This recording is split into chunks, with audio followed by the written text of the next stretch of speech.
সহজ বাঙালি রান্না চ্যানেলে আপনাদেরকে স্বাগতম। আপনারা কি কেউ ডুমুরের ফুল দেখেছেন?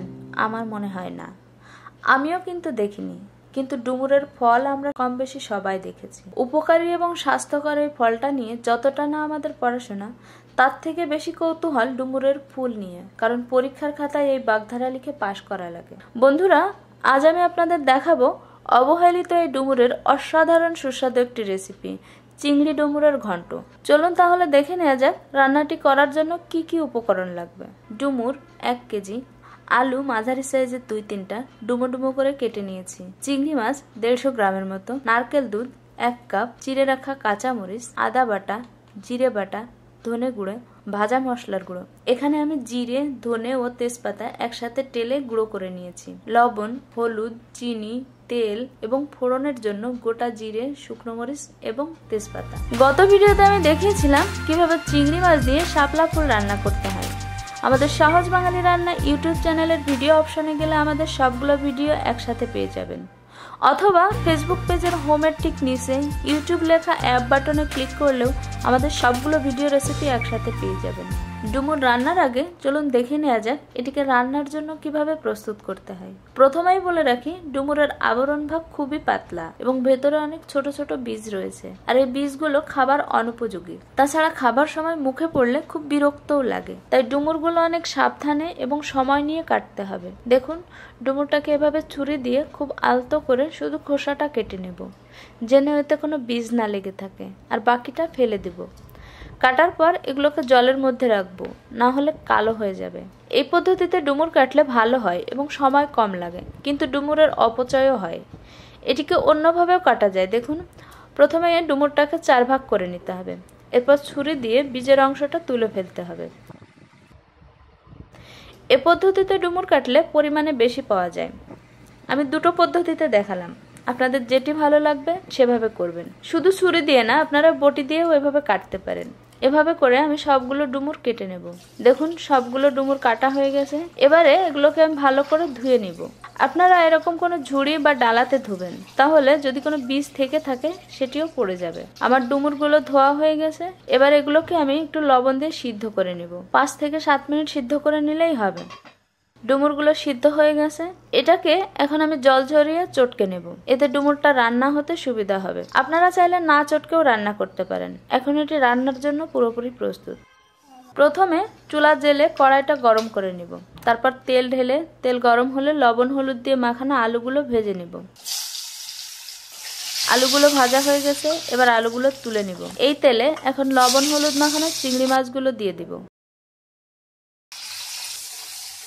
মাছগুলো ভাজা হতে হতে আমি আদা বাটা, জিরে গুঁড়ো, ধনে গুঁড়ো ও হলুদ জলে গুলে মশলার একটি মিশ্রণ বানিয়ে নিব। মাছগুলো ভাজা হয়ে গেছে, এগুলোকে এখন আমি তুলে নিব। এবার এই তেলে আরো একটু তেল দিয়ে এতে শুকনো মরিচ, জিরা ও তেজপাতা ফোড়ন দিব। ফোড়নের সুন্দর একটি গন্ধ বের হয়েছে। এখন এর মধ্যে দিয়ে দেব চেরা কাঁচামরিচ। একটু নেড়ে চেড়ে মশলার মিশ্রণটা দিয়ে দেব। মশলার মিশ্রণটা দিয়ে ভালোভাবে নেড়ে চেড়ে ভালো করে কষিয়ে নিব। দেখুন, মশলাটা কষা কষা হয়ে এসেছে, তেল উপরে উঠে এসেছে এবং মশলার কাঁচা গন্ধটাও চলে গেছে। এখন এর মধ্যে দিয়ে দেব ডুমুর এবং ভেজে রাখা আলু। এগুলো দিয়ে আমি ভালোভাবে নেড়ে চেড়ে একটু কষিয়ে নিব। ডুমুর খুবই উপকারী কিন্তু অবহেলিত একটি ফল। বাংলাদেশে সচরাচর যে ডুমুর পাওয়া যায় তার ফল ছোট। এই গাছ অযত্নে অবহেলায় এখানে সেখানে ব্যাপক সংখ্যায় গজিয়ে ওঠে। পাখিরাই প্রধানত এই ডুমুর খেয়ে থাকে এবং পাখির বিষ্ঠার মাধ্যমে বীজের বিস্তার হয়ে থাকে।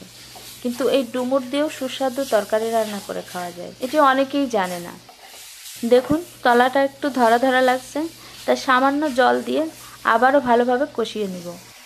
ডুমুর শুধু খাদ্য হিসেবেই নয়, ধর্মীয়ভাবেও এর গুরুত্ব অনেক। পবিত্র কোরআনেও ডুমুরের উপকারিতা সম্পর্কে বর্ণনা করা আছে। হিন্দুদের যে কোনো পূজা বা যে কোনো ধর্মীয় অনুষ্ঠান সম্পন্ন করতে ডুমুরের পাতা লাগে। খ্রিস্টান ধর্মে এই গাছ ও ফলের গুরুত্ব আছে, আর বৌদ্ধ ধর্মেও ডুমুর গাছ পবিত্র, কারণ গৌতম বুদ্ধ যে গাছের নিচে নির্বাণ লাভ করেছিলেন সেটা ডুমুরেরই একটি প্রজাতি। কষানো হয়ে গেছে, এবারে নারকেলের দুধটা দিয়ে দিব। নারকেলের দুধটা দিয়ে ভালোভাবে মিশিয়ে নিব। আমি কিন্তু এখনো কোনো লবণ দিইনি। আলু ভাজার সময় একটুখানি লবণ দিয়েছিলাম, আর ডুমুরটা সিদ্ধ করার সময় হালকা লবণ দিয়েছিলাম। তাই এখন লবণটা চেক করে পরিমাণ মতো লবণ দিব। লবণটা দেওয়ার পরে ভালোভাবে নেড়েচেড়ে মিশিয়ে নিব। এবারে দিয়ে দেব ভেজে রাখা চিংড়ি মাছগুলো। অবহেলিত হলেও এই ফলের রয়েছে অনেক গুণাগুণ। এতে রয়েছে প্রচুর পরিমাণ খাদ্যশক্তি, ভিটামিন এ, বি, শর্করা, পটাশিয়াম, ক্যালসিয়াম ও আয়রন। এটি হাড় মজবুত করে, হৃৎপিণ্ড সুস্থ রাখে, স্তন ক্যান্সার প্রতিরোধ করে, উচ্চ রক্তচাপ নিয়ন্ত্রণ করে, দেহের ওজন কমায়, ডায়াবেটিক নিয়ন্ত্রণ করে এবং পেটের সমস্যা দূর করে। এবারে আঁচ কমিয়ে ঢাকা দিয়ে রেখে দেব।